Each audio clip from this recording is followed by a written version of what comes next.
El siguiente programa es una producción independiente. Las opiniones, comentarios y expresiones del mismo no representan necesariamente las políticas institucionales de Doral Voice ni de sus patrocinadores.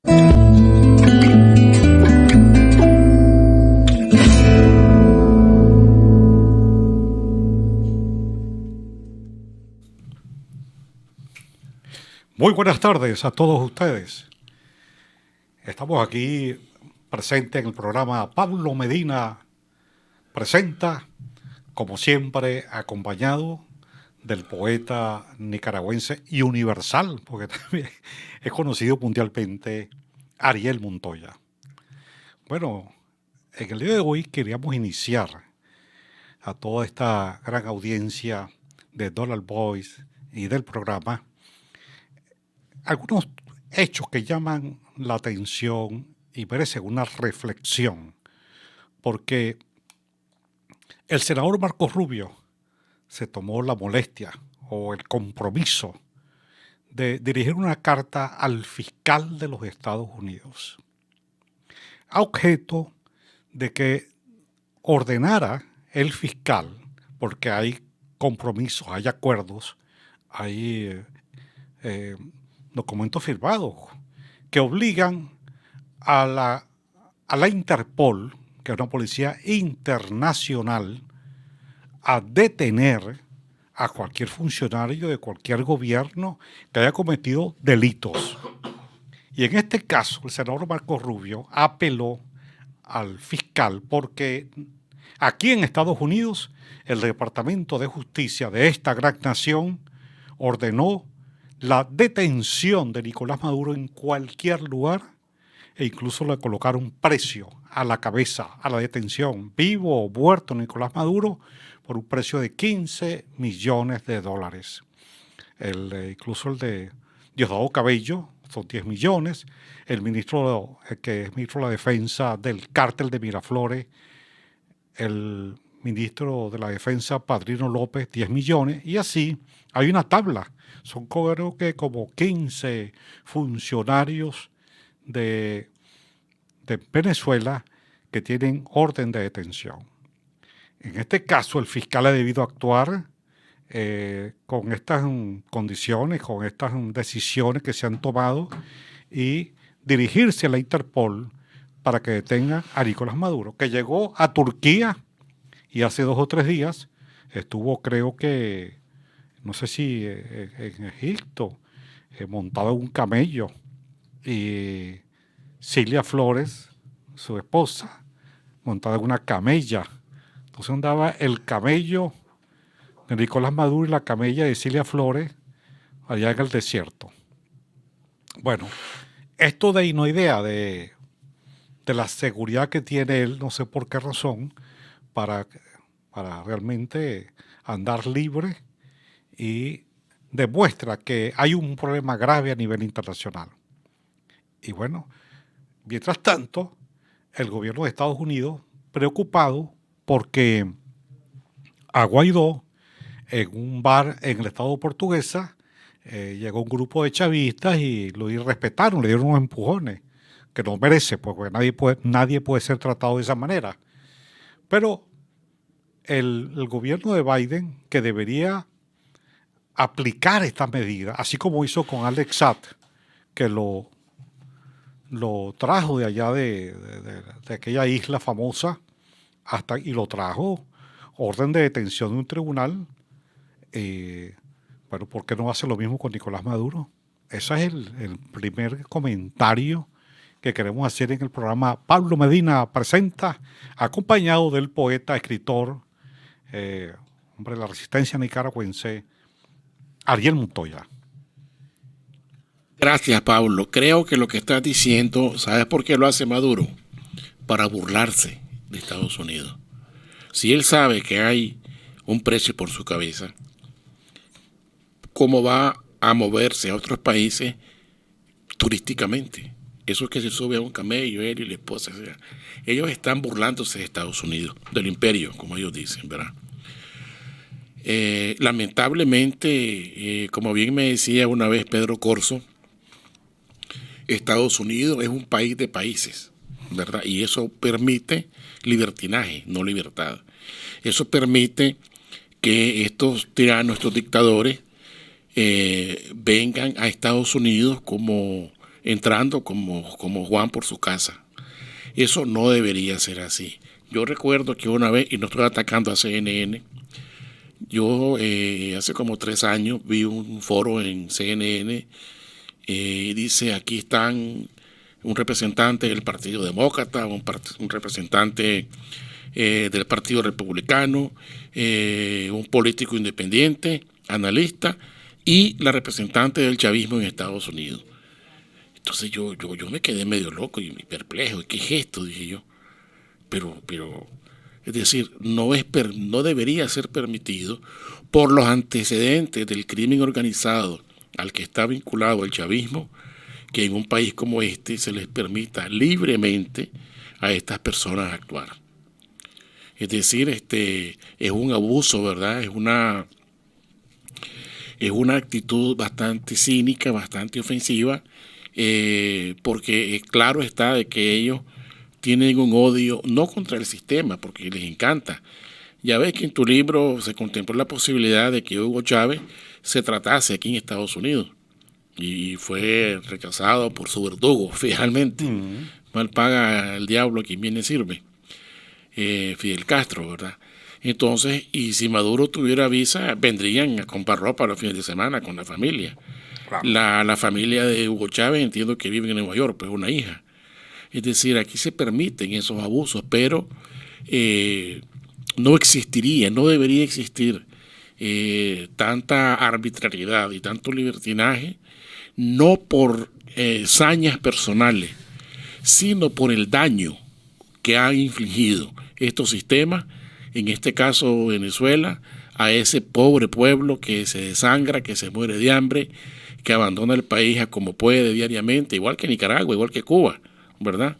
En nombre de un sistema aberrante que no tuvo ningún éxito en la historia. Bueno, hablando de sistema aberrante, tú lo has dicho, yo creo que es muy importante que a través de este programa o en los lugares donde vamos constantemente, como la Peña Martiana y otras reuniones que se producen aquí en Miami, que es como una especie de capital de América, es importante que la gente conozca los peligros que significan el Foro de Sao Paulo en toda la América, que está muy bien recogido, perdone la modestia, en el libro... Modestia aparte. Y en este sentido, yo creo que es importante también referirnos a las elecciones de Colombia, porque este domingo, o sea, ya hoy es viernes, pasado mañana, es domingo 19, aunque ya se comenzaron a votar en todos los países a nivel internacional, y está ganando Rodolfo Hernández de calle, como se dice en Venezuela. Está ganando de calle a Petro, le está dando una paliza, como se dice en Venezuela, no sé cómo se dice en Nicaragua. Igualito. Bueno, entonces, sin embargo, en Colombia hay un problema que es el siguiente. La empresa Indra intentó varias veces participar en las elecciones, en la primera vuelta, y gracias a que actuaron las Fuerzas Armadas de Colombia y al presidente Iván Duque, lograron sacar del juego a Indra, porque el plan que tenían era que en la primera vuelta Indra le iba a colocar, y eso es muy fácil, a través de las máquinas, a través de internet, las máquinas con un software de las máquinas, porque son máquinas bidireccionales que reciben la misma información, podrían aumentarle 12 puntos de ventaja, e iba a tener 51, 52% votos suficientes para que lo declaren presidente en la primera vuelta. Sin embargo, sacaron a Indra. Y ahora el problema se presenta porque son cerca de 120,000 veces votación y tiene que tener 2 representantes. Entonces, aquí es donde puede haber problemas, porque la estructura de Gustavo Petro, que es una estructura, tú sabes, de delincuencial, de gente que está vinculada a la FARC, al ELN. La vicepresidenta fue impuesta por el ELN para poder financiar la campaña. Entonces, aquí hay un problema que se podría presentar. Incluso lo advirtió el propio Iván Duque, ¿no? El presidente, hace 2 días. De tal manera que esperamos que esto no ocurra, pero el peligro está latente. Bueno, yo creo que sí, pero creo que como ninguna otra elección, inclusive más que la de Chile recientemente, ha estado avisado el pueblo colombiano que no cometa el garrafal error de votar por Petro. Vi hace poco a una jovencita decir que Petro era importante porque Petro era el cambio. Y es que remachamos e insistimos, ¿verdad? Desde 1917, con los bolcheviques en el poder, con Vladimir Lenin, el mundo ha estado con el cerebro lavado, ¿verdad? Esta gente son cerradas, Pablo. Ellos no creen. Hace poco también alguien decía que le quiten la presión económica de Estados Unidos, estos países, y van a ver cómo prosperan. Ni que Estados Unidos invierta todo su capital, estos países como Cuba, con los Castros en el poder, o con Maduro en Venezuela, Ortega en Nicaragua, prosperarían, porque sencillamente el sistema no fracasó, el sistema no es exitoso. El sistema estatizante está demostrado que no tiene sentido, ¿verdad? Es decir, hay que dejar que la economía juegue con las leyes propias de la economía de mercado, y el Estado ser únicamente un garante para que el desarrollo de los empresarios sea magnánimo, sea transparente, sea creativo, sea humanista, ¿verdad? Y así pueda la sociedad ser parte de ese juego de oferta y demanda, que es lo que genera la competitividad y como tal el desarrollo integral de los empresarios, de las personas creativas, para felicidad y producción de los pueblos. Eso está sencillo, pues. Hay 2 opiniones, ¿no? Una relacionada con Colombia y otra sobre el libre mercado. Vamos a terminar la parte de Colombia. Yo quiero señalar que cuando yo hago esta observación, en el caso de Colombia, yo estoy convencido, no porque esté en la campaña, sino confiando en empresas de opinión que en la primera vuelta en Colombia, una serie de empresas que en la primera vuelta dijeron va a ganar Petro con 40%, y segundo queda Rodolfo Hernández y tercero Fico Gutiérrez. Esas empresas que dieron esas opiniones dieron en el clavo, pero no son las empresas, digamos, más conocidas, sino que son empresas pequeñas, quizás universitarias. Sí, exactamente. Y esas mismas empresas están diciendo ahora que Rodolfo Hernández tiene a ventaja a Gustavo Petro por 13, 14 puntos de diferencia. Porque no solamente, bueno, poco como ocurrió en las elecciones con Iván Duque, que ganó en primera vuelta Gustavo Petro y en la segunda ganó Duque. Exactamente. ¿No? Porque toda esa votación inmensa, 60% de los votantes votaron por... Pero hay algo importante de la democracia, tanto como sistema y al mismo nivel como individuo. Duque está demostrado que es un hombre que respeta la democracia. Y estoy seguro que Colombia no será la mejor democracia del mundo, ni la de Estados Unidos ahorita, ni la de Yugoslavia, ¿verdad? Ni Paraguay, pero son democracias. Entonces Duque acertadamente frenó eso que tú decías el otro día, ¿verdad? De que estas máquinas hicieran un trabajo maquiavélico, mezquino, por debajo de la mesa para favorecer a Petro. Esa es la democracia y eso es lo importante. Igualmente, el otro día conversé con un amigo más bien. Es importante no discutir con gente que no razona dentro de los márgenes de la verdad, la libertad y la democracia. Es perder el tiempo. Con un amigo de que le faltaba personalidad, me decía, a Rodolfo Hernández. Bueno, podrá ser. Es decir, en gustos no hay nada todavía definido, pero no importa. Es un empresario, es millonario, es exitoso, va a donar su salario, ¿verdad? Es austero. Aquí estuvo en Miami, ¿verdad? Y yo estuve con él, lo saludé, y no es el hombre que se desplaza con grandes aparatajes.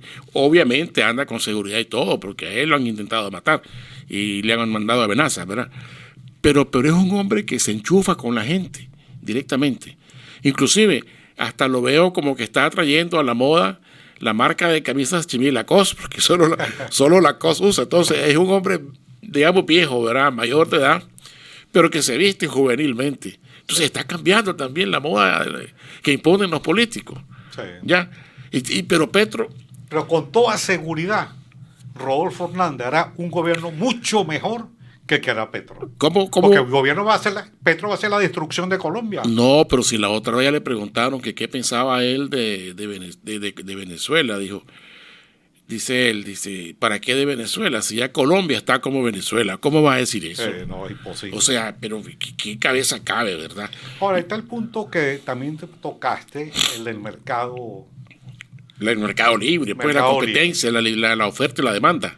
Ahora, yo estoy totalmente de acuerdo con el mercado libre, obviamente. Claro. ¿No? Y lo digo en el libro Cara y Crimen. Sí. Ahora, el problema... Está pegando tu libro por todas partes. Felicidades. Bueno, el problema es, por ejemplo, en China. En China hay mercado libre. El problema es la estructura política. Tiene que haber mercado, la teoría del mercado, que se apliquen las leyes del mercado, pero con una estructura política de libertad de democracia. Y democracia. Claro, y democracia. claro. Y de valores. No basta la libertad y la democracia, de valores. Que realmente son unas sociedades que tengan valor, el valor del trabajo, el valor del respeto, el valor de, en fin, sí. la ecología, para tener países que se diferencien de todas estas cosas que están pasando en el continente. Sería bueno conseguir ese libro. Hay un libro chino escrito donde cuentan cómo es que comenzó el proceso de mercado interno. Con un chinito que le mandaron. ¿En dónde? En China continental. No, yo conozco el proceso. ¿Verdad? Sí, yo lo leí, porque eso comenzó al final de la vida de Mao Zedong, cuando se dio cuenta que había fracasado en la Revolución Cultural China, en el salto adelante. La Revolución Cultural, sí. Que fue un proceso la Revolución Cultural China fue una cosa que mataron 20 millones de chinos. Una locura. Y en el salto adelante pues, hicieron un plan de producción de acero y fracasaron. Todo eso, ¿no? Entonces, él se dio cuenta, eso está muy, tú sabes dónde el libro es muy interesante, en la memoria de Kissinger. Porque llega... La diplomacia. De Kissinger, Henry Kissinger. Sí, claro, yo lo conozco, lo he leído, sí, la diplomacia. Bueno, las memorias. En su memoria. Ah, bueno. Entonces, bueno, hay sí. un capítulo sobre China donde él dice que Estados Unidos tiene mucho interés en apoyar, tener relaciones con China, porque en ese momento la Guerra Fría, la Unión Soviética, cuando Brezhnev era un peligro, pues peligro nuclear, un peligro de una tercera guerra mundial. Entonces, como teoría decidieron levantar a China, porque en ese momento China y la Unión Soviética estaban enfrentados, porque en el año 69 hubo enfrentamiento en la frontera. Sí. Entonces deciden levantar a China y comienzan los contactos entre China y Estados Unidos, pero no había manera de que se acercaran, ¿no? Por ejemplo, Mao, que quería hacer un contacto con una señal, le manda una señal a Estados Unidos, y en un 1 de mayo, Mao Zedong coloca a su lado a un periodista llamado Edgar Snow, que fue a la larga marcha en Yenan, cuando ellos llegaron a un pueblo llamado Yenan.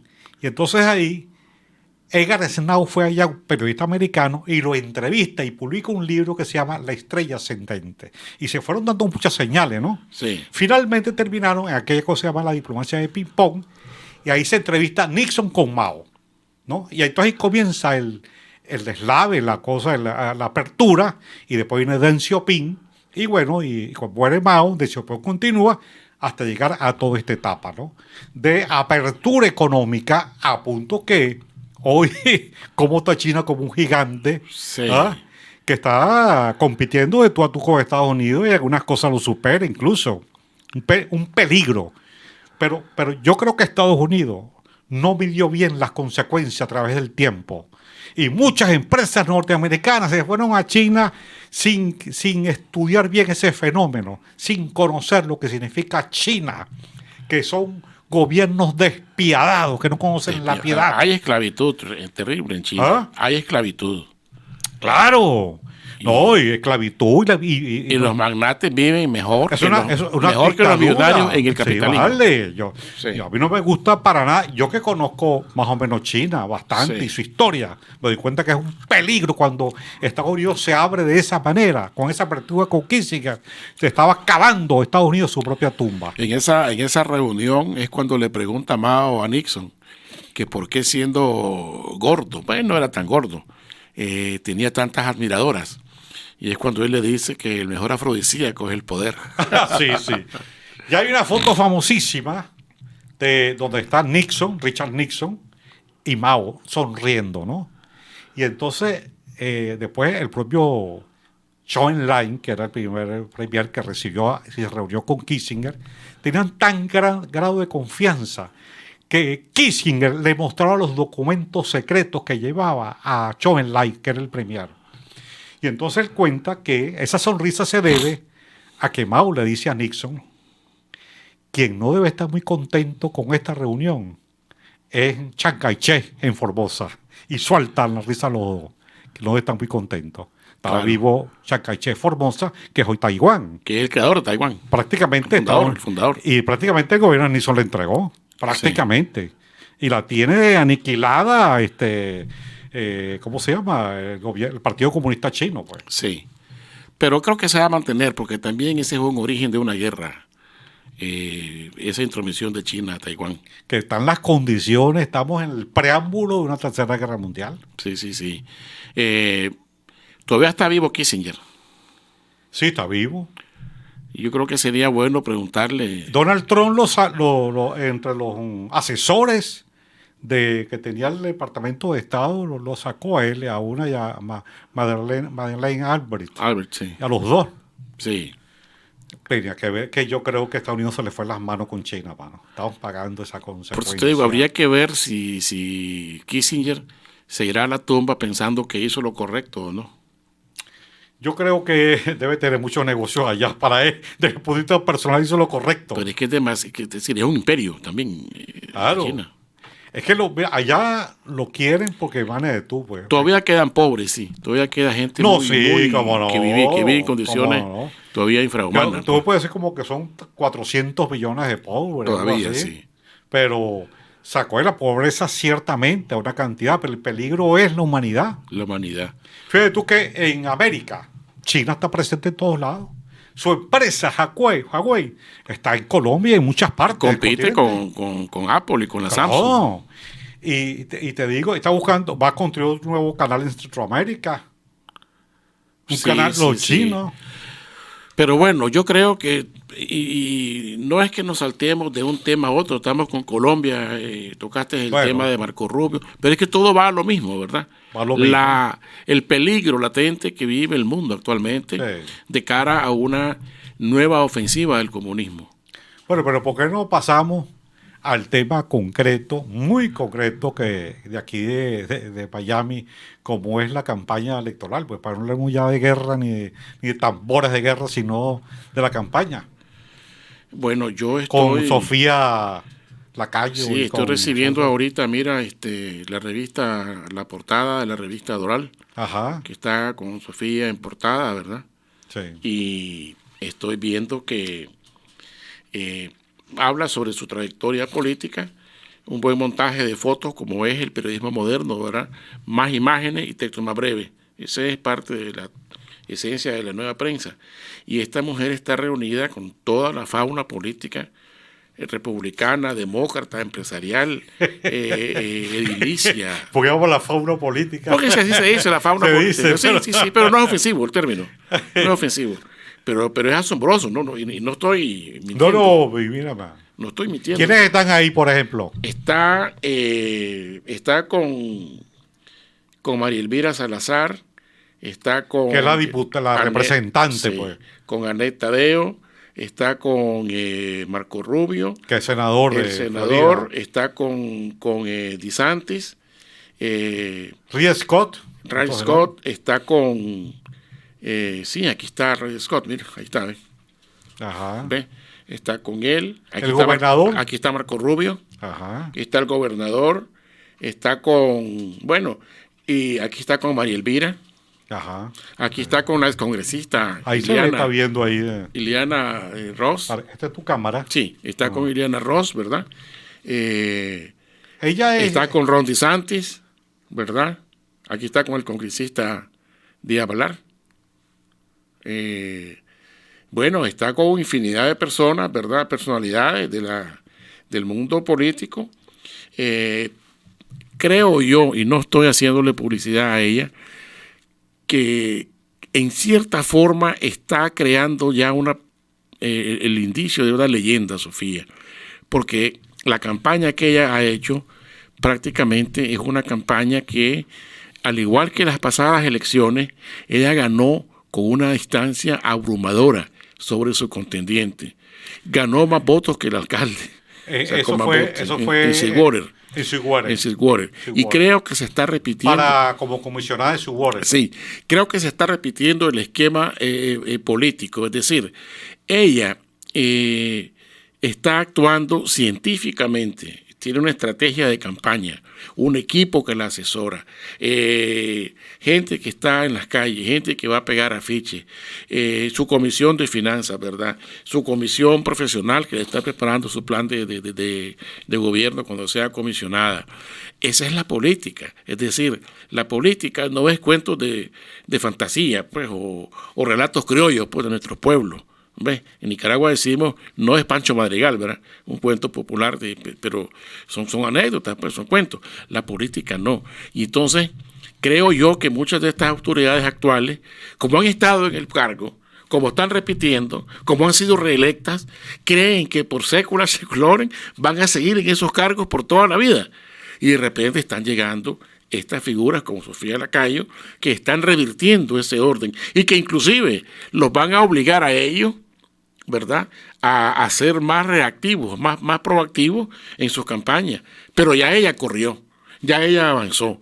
Ahorita va a reunirse con los padres de Miami y con su familia en un evento bastante grande, pues, multitudinario.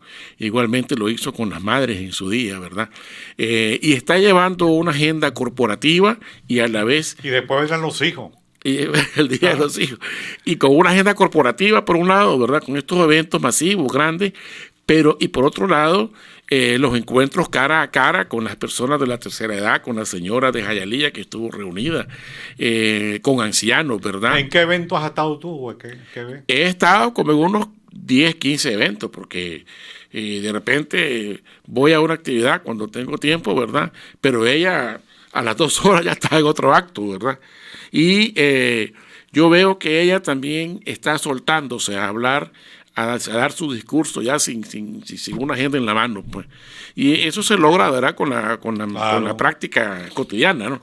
Entonces creo que ella tiene presencia semanal y prácticamente diaria en la prensa de Miami. Bueno, y no solamente de Miami, también en medios internacionales, ¿verdad? Entonces, creo que inclusive el jefe de la Peña, nuestro amigo Tony Calatayud, endosa públicamente su candidatura. Y esto es importante porque, al igual que no hay que ver celos entre figuras como José Martí y Rubén Darío, además se conocieron y se abrazaron, fueron amigos, ¿verdad? No es que Martí es más grande que Darío aquí, no, son grandes figuras de las letras y punto, ¿verdad? Así es. Hay que romper esas mezquindades que todavía se mantienen. Inclusive en la Nicaragua del sandinismo de los 80 hubo una polémica por eso, ¿verdad? Entre ellos. Entonces, de esa misma manera, extender la mano de los cubanos a los nicaragüenses y los nicaragüenses a los cubanos, igualmente a los venezolanos, es un ejemplo no de cohabitación, esa palabra la usaba mucho Mitterrand, pero sí de convivencia. Claro, a mí me gustó mucho cuando vino a este programa Pablo Medina Presenta y estuvimos hablando con ella de lo que propone, de cómo ve su campaña y las propuestas. Y me llama mucho la atención su capacidad de oír, ¿no? Y esto es muy importante, porque escuchar las ideas. Por ejemplo, nosotros en este programa le advertimos, ¿cómo es posible que en Miami no haya un palacio para la cultura? Un palacio donde esté promover la poesía, la literatura, la música, el teatro, la historia, que no haya en una ciudad tan importante que es como capital de América. Claro. Y si hay un estadio para los Marlins de Florida. Y ella se comprometió como a dos cosas, ¿no? A eso, a buscar un terreno, a promover esta actividad que sabemos que no es fácil, pero es que es una necesidad. Y la otra cosa que me pareció importante fue cuando estuvimos hablando del transporte. Porque el problema del transporte es imposible que lo resuelva una persona, por una persona sola. Pero como ella dijo, ahí, bueno, el caso del transporte se puede resolver porque si nos unimos, los 12, 13 comisionados, y hacemos un planteamiento para la ciudad, entonces la cosa es distinta. Claro. Porque ¿quién lo va a ejecutar? Ciertamente, seguramente el alcalde mayor, con los alcaldes, la estructura de alcalde de Miami, pero necesita un motor que tome la iniciativa, porque el problema del transporte se conoce y seguramente debe haber varios proyectos para el transporte público, pero nadie toma la iniciativa. Que ella se haya comprometido y tener la vía de reunir, la idea de tener el grupo de comisionados que salgan electos para estudiar y tomar un proyecto si no hay, o enviarlo a hacer, o si hay uno engavetado, pues sacarlo de la fosa donde está y ponerlo a valer. Pero hay que resolver el problema del transporte público en Miami. Sí, hay una entrevista. Entonces, eso es capacidad de oír. Claro. Es muy interesante. Claro. Una vez le preguntaron al presidente Nixon, ya que hablamos de él, ¿verdad? Uno de los que yo más admiro de Estados Unidos, que cuál era su estrategia, ¿verdad?, para la salud o para la educación. Entonces él dice, yo no sé nada de salud, dijo él. Yo lo que hice fue que me esforcé en buscar dentro de los médicos a los mejores médicos, a los que tenían, además de esto, conocimiento del manejo de la empresa médica, de la industria médica. Y ahí yo saqué al secretario de salud, un ejemplo, igual en educación, igual en obras, en construcciones. Sofía tiene un poco de eso, pero también tiene alma de política, pero también tiene alma de tecnócrata, lo cual también es importante, claro, porque eso le da a ella una doble medición al momento que tome una decisión. Muchas veces creemos que la gran política es la que negocian los grandes estadistas mundiales, los grandes presidentes de potencia. No, la política es grande también en un pueblito allá en la montaña venezolana, en la selva de Brasil, ¿verdad? En una comarca de Nicaragua. El mejor hombre que salga pues a administrar, que la gente lo quiera, que la gente lo respete por sus méritos, ¿verdad? Entonces, así se hace la política, Pablo. De pequeñas escenografías a grandes ejemplos. Como hace Arquímedes, la teoría de Arquímedes, dame una palanca y moveré el mundo. Y moveré el mundo. Bueno, igualito, tú puedes desde aquí hacer política para Miami, para Florida, para Estados Unidos y para el mundo. Y sobre todo que hay redes ahorita, las redes sociales, con más razón. O sea, sí, otra cosa que la política está cambiando. Yo me acuerdo que en Nicaragua los candidatos, por lo menos en las 3 últimas elecciones para atrás, el periodo de transición, hablaban de tocarse la bolsa de cifras millonarias, de 20 millones, para un país pequeño, ¿verdad? Un absurdo, pues. Yo creo que campañas como la del señor Rodolfo en Colombia han sido austeras. ¿Y qué dijo él? He usado más las redes sociales. Las redes sociales, sí. Claro. Eso hace que también alguna parte de la prensa se le enemiste con él, porque la tradición es que pauten en todos los periódicos. Las grandes pautas, los grandes negocios. Está bien, pues. Pero si no hay plata, pues echa mano de lo que hay. Y eso es importante. Pues eso está demostrando esa palabra que me encanta cada vez más. Menos compromiso. Inteligencia emocional. Inteligencia emocional, ¿verdad? Poner las neuronas a caldear las situaciones y llegar a la mejor conclusión. Es una de las ventajas muy buenas de las redes sociales. Tiene sus cosas malas también, pero es uno de los grandes instrumentos, porque tú no estás atado a factores de poder Y cuando llegas al gobierno o a una posición, has amarrado con los intereses. Sí. En cambio, tienes libertad de acción, libertad para que lo que tú propusiste en la campaña lo lleves a cabo. Sí, y no solo eso, no tengo que esperar el periódico que me llegue a mi casa a las 6 de la mañana o esperar el noticiero a las 11 para saber qué pasó. En las redes te das cuenta en el momento. Sí. Ese es otro gran avance de la humanidad. Estamos como llegando a la parte final. Julio. ¿Está? Lo pasamos. No, vamos a terminar entonces. Bueno, como decía el poeta Alfonso Cortés, tiempo, ¿dónde estás? Yo que vivo en ti y tú que no existes. Se nos acabó el tiempo. Pero ¿cuál el tiempo? Pero queremos informar que hoy estuvimos tanto el poeta Ariel Montoya y quien les habla, Pablo Medina Carrasco, de Venezuela. Todos los viernes vamos y presenciamos la Peña Martiana que preside el poeta, escritor y dirigente político Tony Calatayud. Y en la próxima programa, el próximo viernes, lo vamos a invitar. ¿Él va a estar acá invitado? Ya está invitado. Yo Oh, hablé qué con él bueno, hoy, qué bueno. porque vamos a hablar de temas sumamente interesantes. Por supuesto, el tema de la campaña. Claro, claro, porque por aquí supuesto. el tema de la campaña es muy importante. Primero, porque la candidatura que es muy interesante. Además que ya viene la fecha, en agosto Claro, 23. Sofía Lacayo, también tienes a Cristi Fraga, también tienes a Rafael Piñero. Juan Carlos Esquivel. Juan Carlos Esquivel, Juan futuro Carlos comisionado. Esquivel, el amigo Juan Carlos Esquivel, que bueno. No, y también tengo entendido que van a competir dos mujeres para la silla del Congreso, Marilvira Salazar y Aneta Tadeo. Bueno, y está Eso promete. Piñeiro en el Doral también. Entonces, bueno, varios candidatos que son muy interesantes, todos ellos. Exacto. Además, aquí está Esquivel. Aquí está Esquivel.